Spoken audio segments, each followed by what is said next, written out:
Assalamualaikum warahmatullahi wabarakatuh. Kita akan mulai perkuliahan ini, yaitu masuk pada bahasan pertama tentang landasan pendidikan.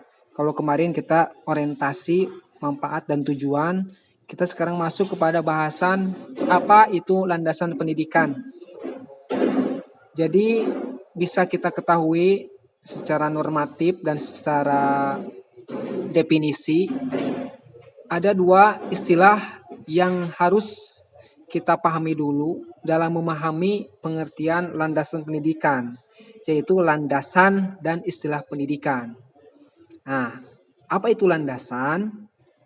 Jelas dalam kamus KBBI, landasan itu diumpamakan sebagai alas dasar atau tumpuan, atau bisa juga pondasi atau pundasi. Jadi mengacu pada pengertian tersebut, kita bisa memahami bahwa yang disebut dengan landasan itu ibaratnya suatu alas atau dasar pijakan dari sesuatu hal, sesuatu titik tumpu atau titik tolak dari sesuatu hal, atau suatu pondasi tempat berdirinya sesuatu. Contoh ketika kita ingin bepergian tentu ada titik yang kita tuju dan titik awal kita untuk melakukan perjalanan. Nah, itu disebut dengan landasan awal atau landasan. Kalau sudah paham, kita lanjut.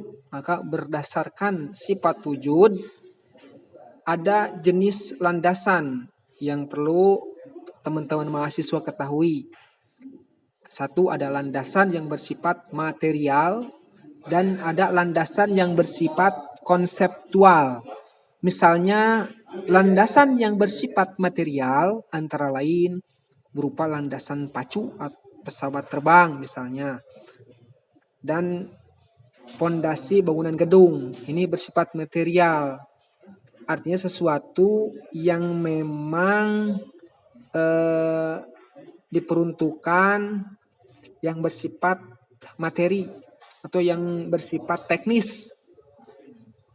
Beda lagi dengan landasan yang bersifat konseptual. Nah, kalau konseptual itu berupa konsep-konsep atau berupa ide gagasan. Contoh, Undang-Undang Negara Indonesia atau Pancasila. Nah, itu salah satu contoh landasan yang bersifat konseptual. Artinya bukan untuk dipraktekan, tapi itu sifatnya adalah sifat bagaimana praktek itu berlandaskan atas konsep yang telah dibuat. Kalau yang tadi, yang material itu mengarah kepada hal teknis. Nah, kalau landasan konseptual itu mengarah kepada konsep. Sok dipahami dulu perbedaannya material dan konseptual. Itu intinya. Kalau konseptual tadi dia berdasarkan konsep, ide, pemikiran. Kalau material, implementasi dari apa yang dikonsepkan.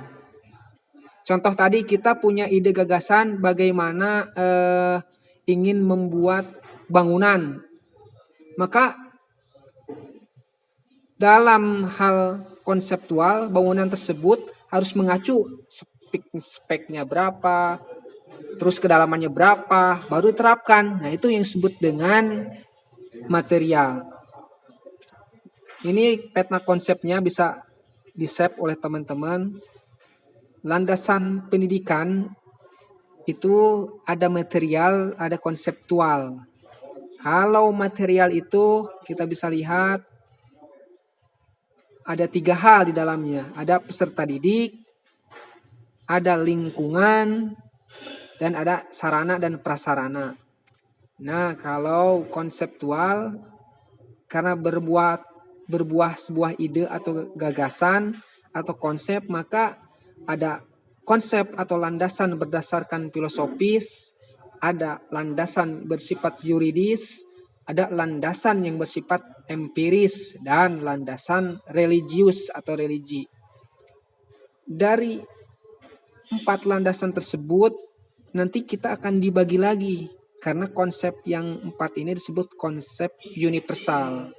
Kalau landasan turunan dari konseptual atau landasan turunan dari universal, ada yang disebut dengan landasan partikular. Contoh, landasan yuridis atau hukum. Ada undang-undang, ada peraturan. Kemudian landasan empiris, ada landasan psikologis nanti di dalamnya, ada sosiologis, ada historis. Kemudian kalau landasan religi turunannya apa? Atau partikularnya apa? Partikular itu bagian-bagian dari konsep universal. Secara umum landasannya religi, secara partikular atau secara bagian-bagian ada satu tentang manusia sebagai makhluk Tuhan atau kaitan dengan masalah kepercayaan, ada masalah sosial, makhluk hidup. Intinya landasan yang lebih menekankan kepada dasar-dasar kepercayaan manusia, itu landasan religi. Dari material dan konseptual, ini hanya gambaran umum atau peta konsep. Nanti kita akan bahas satu persatu. Sekarang kita berbicara apa itu pendidikan.